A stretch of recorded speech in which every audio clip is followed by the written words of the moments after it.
American president Donald Trump ചത്തുപോയോ? ഇപ്പോൾ social മീഡിയയിൽ ഏറ്റവും കൂടുതൽ തരംഗമായിക്കൊണ്ടിരിക്കുന്ന ഒരു ചോദ്യവും ഒരു ഹാഷ്ടാഗ് ക്യാമ്പയിനുമാണ്. അപ്പോൾ എക്സിലൊക്കെ വലിയ തോതിൽ ഇത് തരംഗമാണ്. കാരണം hashtag Trump is dead, where is Trump എന്നാണ് ചോദ്യം. കാരണം അതിനൊരു പ്രധാനപ്പെട്ട കാരണം പറയുന്നത്, കഴിഞ്ഞ ദിവസം വൈറ്റ് ഹൗസിൽ 3 മണിക്കൂർ നീണ്ടു നിന്ന ഒരു ക്യാബിനറ്റ് യോഗം ഉണ്ടായിരുന്നു. അത് ബുധനാഴ്ച. അത് കഴിഞ്ഞ് അതാണ് ട്രംപ് പങ്കെടുത്ത അവസാനത്തെ ഒരു പൊതുപരിപാടി. അതിനുശേഷം കഴിഞ്ഞ 72 മണിക്കൂറായി ട്രംപിനെ കാണാനില്ല. ട്രംപിനെ സംബന്ധിച്ച് എപ്പോഴും മീഡിയ അറ്റൻഷൻ, ക്യാമറകൾക്ക് മുന്നിൽ വാർത്തകൾ സൃഷ്ടിക്കുന്ന ഒരാളാണ് ട്രംപ്. ട്രംപ് ജനുവരി 20-ന് ഓവൽ ഓഫീസിലെത്തിയതിന് ശേഷം ട്രംപിനെ തുടർച്ചയായി ഇത്രയും സമയം കാണാതിരുന്നിട്ടില്ല. എന്തെങ്കിലുമൊക്കെ പറഞ്ഞ്, എവിടെയെങ്കിലും വെടിവെച്ച്, എന്തെങ്കിലുമൊക്കെ തള്ളിമറിച്ച് മീഡിയയിലുണ്ടാവും. പക്ഷേ പെട്ടെന്ന് ട്രംപിൻ്റെ ഭാഗത്തു നിന്നൊരു സൈലൻസ്. ആകെ വന്നത് ഒരു ട്വീറ്റാണ്. അദ്ദേഹത്തിൻ്റെ ട്രൂത്ത് സോഷ്യൽ എന്ന് പറയുന്ന, എക്സ് ഒന്നും പുള്ളി ഉപയോഗിക്കത്തില്ല, ഫേസ്ബുക്ക് ഒന്നുമില്ല പുള്ളിക്ക്. ട്രൂത്ത് സോഷ്യൽ എന്ന് പറയുന്ന പുള്ളിയുടെ സ്വന്തമായിട്ടുള്ള ഒരു സോഷ്യൽ മീഡിയ പ്ലാറ്റ്ഫോമുണ്ട്. അതിൽ ഈ നുഴഞ്ഞുകയറ്റക്കാരെ ട്രൂത്ത് സോഷ്യലിൽ താരിഫ് നയമുണ്ടല്ലോ ട്രംപിൻ്റെ, ലോകത്തിലെ മുഴുവൻ ഇങ്ങനെ ചാട്ടവാർ ചുഴറ്റി ഇങ്ങനെ നിൽക്കുകയാണ് ട്രംപ്.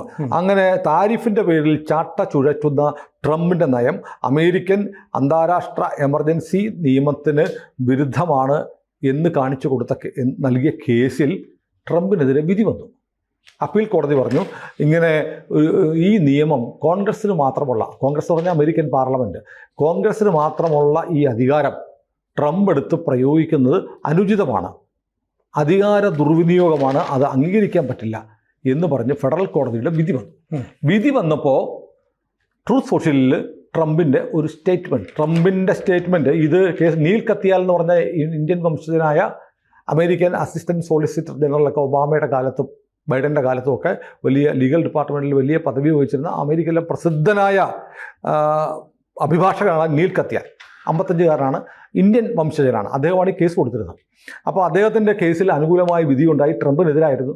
അപ്പോൾ ട്രൂത്ത് സോഷ്യലിൽ ട്രംപ് പറഞ്ഞു, ഈ താരിഫുകൾ നടപ്പാക്കാൻ കഴിയാതെ വന്നാൽ അമേരിക്ക തകർന്നു പോകും, അതുകൊണ്ട് ഞാൻ സുപ്രീം കോടതിയിൽ പോകുമെന്നുള്ള ഒരു ട്വീറ്റ് മാത്രമാണ് വന്നത്. അപ്പോഴും സാധാരണ ഒരു കോടതി വിധി വന്നാൽ കോടതി ജഡ്ജിയുടെ തന്തയ്ക്കും തള്ളയ്ക്കൊക്കെ വിളിക്കുന്ന സ്വഭാവം സുപ്രീം കോടതി ജഡ്ജിമാരുടെ തന്തയ്ക്കും തള്ളയ്ക്കും വിളിക്കാറുണ്ട്.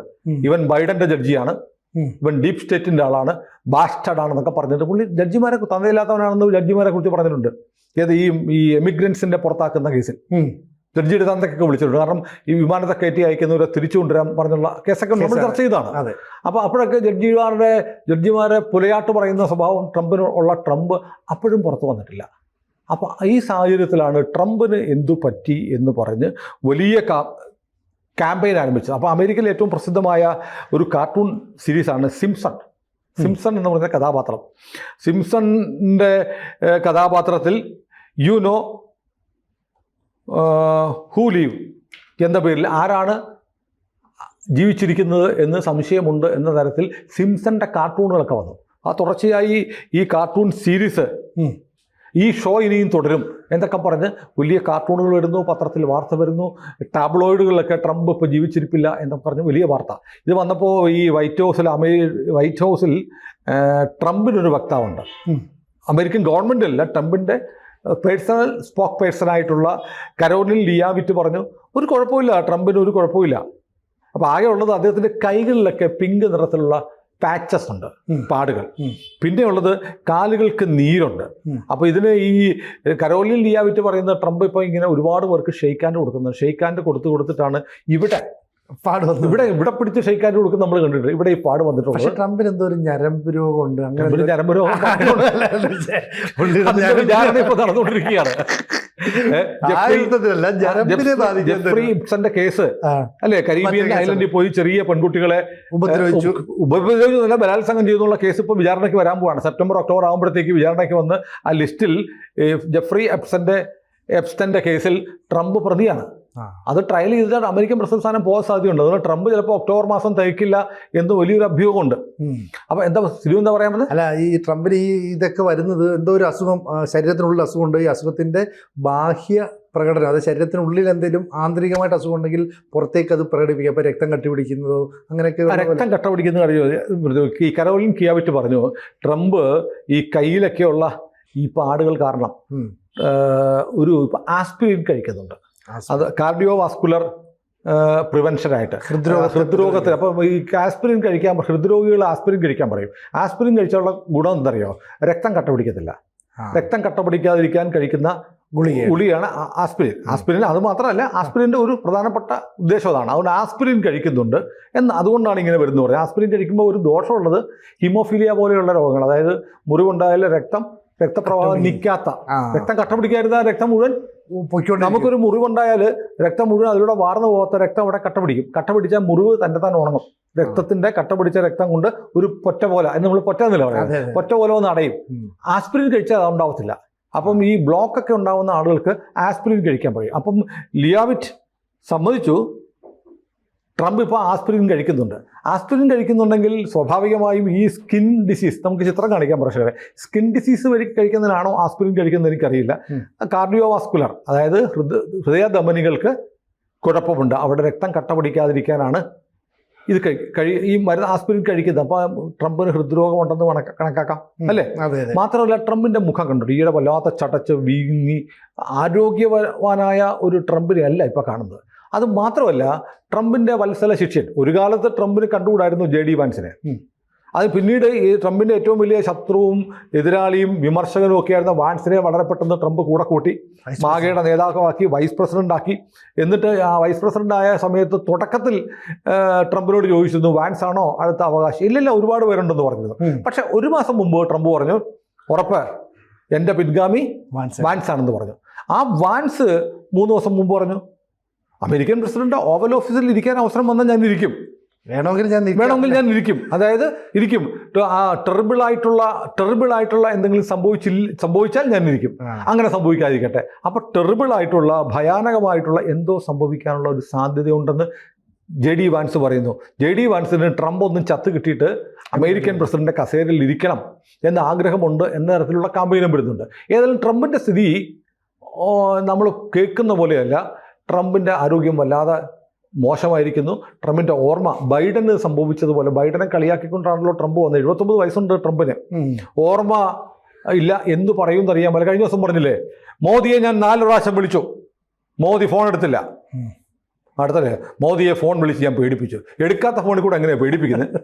ഇത് മനോരമ എഴുതി കേട്ടോ. മോദിയെ ഞാൻ പേടിപ്പിച്ചു എന്ന് ട്രംപ് പറഞ്ഞത് മനോരമ എഴുതി. പക്ഷേ അതേ മനോരമ എഴുതുന്നത് 4 പ്രാവശ്യം വിളിച്ചിട്ടും മോഡി എടുത്തു. പിന്നെ എങ്ങനെ പേടിപ്പിച്ചത്? മനോരമയുടെ മാത്തുക്കുട്ടിച്ചായന് മാത്രം അറിയാവുന്ന രഹസ്യമാണ്. ഇപ്പം മനോരമയുടെ എത്ര തലമുറയിൽപ്പെട്ട ആളുകൾ കുഴിക്കിടന്ന് തുമ്മിക്കാണ് ആളുകൾ, അതുപോലത്തെ ചെറിയ ആളുകൾ വിളിക്കുന്നുണ്ട് അല്ലേ? മനോരമ തന്നെ പറയുന്നത് 4 പ്രാവശ്യം വിളിച്ചിട്ടും എടുത്തിട്ടില്ല. ആ മനോരമ ട്രംപിൻ്റെ വാചകമല്ലാതെ മനോരമയുടെ വാചകമായിട്ട് എഴുതുകയാണ്, മോദിയെ ഞാൻ ഫോൺ വിളിച്ച് പേടിപ്പിച്ചു. അപ്പം ഇനിയിപ്പോൾ ട്രംപ് അങ്ങനെ പറഞ്ഞതായിട്ട് ഞാൻ ഒരു ലോക മാധ്യമങ്ങളൊക്കെ നോക്കുന്ന ഒരാളാണ്. അതിനകത്ത് ഞാൻ മോദിയെ പേടിപ്പിച്ചു എന്ന് ഒരു അർത്ഥം ഒന്നും കണ്ടിട്ടില്ല. ഇങ്ങനെ കണ്ടു, മോദി ഒരു ഗംഭീര മനുഷ്യനാണ്, പക്ഷേ പുള്ളി താരിഫിൻ്റെ കാര്യത്തിൽ പുള്ളിയുടെ നിലപാട് ശരിയല്ല. അങ്ങനെ മറ്റോ ഒരു സ്റ്റേറ്റ്മെൻ്റ് ഉണ്ട്. മോദി ഒരു ഗംഭീര മനുഷ്യനാണെന്ന് ട്രംപ് പറഞ്ഞത് ഞാൻ വായിച്ചു. അല്ലാതെ മോദിയെ ഞാൻ പേടിപ്പിച്ചു എന്നുള്ളത് ഒരൊറ്റ മാധ്യമങ്ങളിൽ, അമേരിക്കൻ മാധ്യമങ്ങളിൽ ഉൾപ്പെടെ ഞാൻ കണ്ടില്ല. പക്ഷെ മനോരമ കണ്ടു, മനോരമ കേട്ടു, മനോരമ എഴുതി, മനോരമ വായനക്കാരോട് പറഞ്ഞു. അത് ഇങ്ങനെ കോൺഗ്രസ്സുകാർ പറഞ്ഞു കിടക്കുന്നുള്ളൂ, മോദിയെ ട്രംപ് പേടിപ്പിച്ചു. ഫോണല്ലാതെ കമ്പി വഴിയായിരിക്കും എന്തെങ്കിലും ആകട്ടെ. അപ്പോൾ നമ്മൾ പറഞ്ഞു വരുന്നത് ഈ ലോകത്തിലെ ഏറ്റവും ശക്തമായ രാജ്യമെന്ന് അവകാശപ്പെടുന്ന, ഇപ്പം തർക്കങ്ങളൊക്കെ ഉണ്ട്, ലോകത്തെ ഏറ്റവും കൂടുതൽ കടമുള്ള രാജ്യം അമേരിക്കയാണ്. അതങ്ങനെ ഒരു വസ്തുതയുണ്ട്. നമുക്ക് അതേക്കുറിച്ചൊരു വീഡിയോ കാണാം. അമേരിക്കയ്ക്ക് എത്ര ട്രില്യൻ്റെ കടമുണ്ട്, അത് നമുക്കൊരു വീഡിയോ സെപ്പറേറ്റ് ചെയ്യാം. അപ്പോൾ ലോകത്ത് ഏറ്റവും കൂടുതൽ കടബാധ്യതയുള്ള, ഏറ്റവും കൂടുതൽ പ്രതിസന്ധി ഉണ്ടാകും. ഇപ്പം ബ്രിക്സ് രാജ്യങ്ങൾ ചേർന്നിട്ട് ഒരു മോഡൽ കറൻസി ഇറക്കിയിട്ടുണ്ട്. ബ്രിക്സിൻ്റെ മാതൃകാ കറൻസി. ബ്രിക്സ് കറൻസി എങ്ങാനും വന്നാൽ ഡോളറിൻ്റെ കഥ കഴിഞ്ഞു. അതാണ് ട്രംപിൻ്റെ പേടിയും വ്യഥയും ആകുലതയും ഒക്കെ അതാണ്. അപ്പോൾ ഏതായാലും അതിനിടയ്ക്ക് ട്രംപ് യുഗം അവസാനിക്കുകയാണോ, ട്രംപിന് കട്ടൻ വീഴുകയാണെന്നുള്ള ചർച്ച വ്യാപകമായിരിക്കുന്നു. ഗുരുതരമായ ആരോഗ്യ പ്രശ്നങ്ങളുണ്ട് ട്രംപിനെന്ന് പറയുന്നത്. പക്ഷേ ട്രംപിന് 72 മണിക്കൂർ എന്നുള്ളത് 28 മണിക്കൂർ കൂടെ എക്സ്ട്രാ ആഡ് ചെയ്ത സമയത്താണ് നമ്മളിപ്പോൾ ഇരിക്കുന്നത്. ട്രംപിനെ കാണാനില്ല, ട്രംപ് മിണ്ടുന്നില്ല. അല്ലെങ്കിൽ ഈ ഷാങ്ഹായ് ഉച്ചകോടി നടക്കുമ്പോൾ ഇന്ത്യയും ചൈനയും റഷ്യയും ഒക്കെ ഒന്നിച്ച് നിൽക്കുമ്പോൾ എന്തെങ്കിലും ഒരു കമൻ്റ് അടിച്ച് ഈ വിദ്വാൻ വരേണ്ടതായിരുന്നു. ചത്തോ? കാത്തിരിക്കുക, വാർത്തകൾ വരട്ടെ. കൂടുതൽ വാർത്തകളും വിശേഷങ്ങളും നിങ്ങളിലേക്ക് എത്താൻ ABC മലയാളം സബ്സ്ക്രൈബ് ചെയ്യുക, ബെൽ ബട്ടണും അമർത്തുക.